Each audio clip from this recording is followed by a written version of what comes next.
ओडिशामधील प्रसिद्ध जगन्नाथ मंदिर प्रशासनाने भाविकांसाठी ड्रेस कोड लागू केलाय।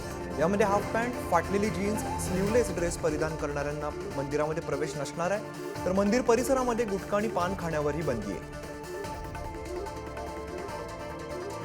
अयोध्येत 22 जानेवारी रोजी रामलल्लाच्या मूर्तीची भव्य अभिषेक सोहळा पार पडतोय।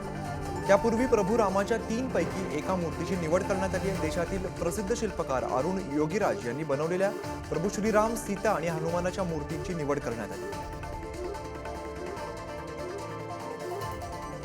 2024 मध्ये पुन्हा एकदा भाजपाचं सरकार येईल, नरेंद्र मोदी पंतप्रधान बनतील असं वक्तव्य राम जन्मभूमी तीर्थक्षेत्राचे मुख्य पुजारी आचार्य सत्येंद्र दास यांनी केलेलं आहे। तर काँग्रेसला जनतेमध्ये रस नसून त्यांना फक्त सत्ता मिळवायची अशी टीका सुद्धा त्यांनी केली। जम्मू काश्मीर संदर्भात केंद्रीय गृहमंत्री अमित शहांनी आज दिल्लीमध्ये बैठक बोलावली आहे। जम्मू काश्मीरमधील कायदा आणि सुव्यवस्थेसंदर्भात बैठकीमध्ये चर्चा होणार आहे। अजित डोवाल जम्मू काश्मीरचे उपराज्यपाल या बैठकीला उपस्थित असणार आहेत।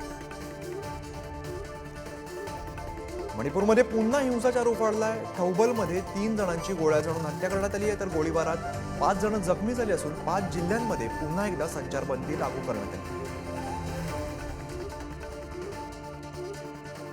एसबीआयच्या इलेक्टोरल बॉन्ड्सच्या विक्रीला आजपासून सुरुवात होते। देशभरातील 29 शाखांमध्ये 11 जानेवारीपर्यंत ही विक्री सुरू राहणार आहे।